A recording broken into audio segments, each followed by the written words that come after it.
This is the Business Leadership Series Minute with your host, the best-selling author of Don't Buy a Duck and founder of MarketingStrategyHero.com, Derek Champagne. So this all kinds of brings back to me the culture and how it affects the culture. So, and I know you talk about culture. You say there's two sets of rules, written versus unwritten. Can we take a few minutes and talk about culture? Sure.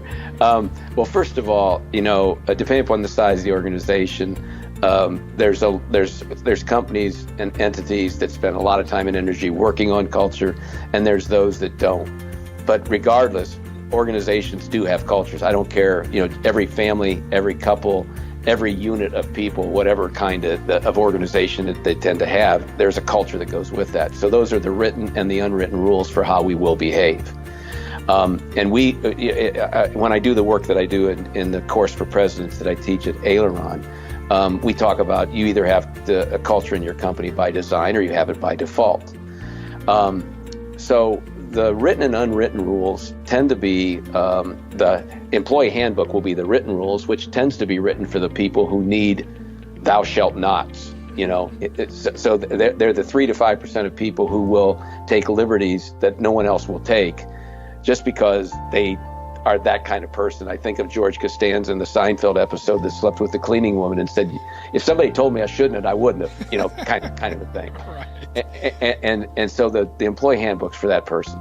But most people don't need that. What they need and what they pay attention to are the unwritten rules for what the boss does, for what the owner does, that indicates what really they value.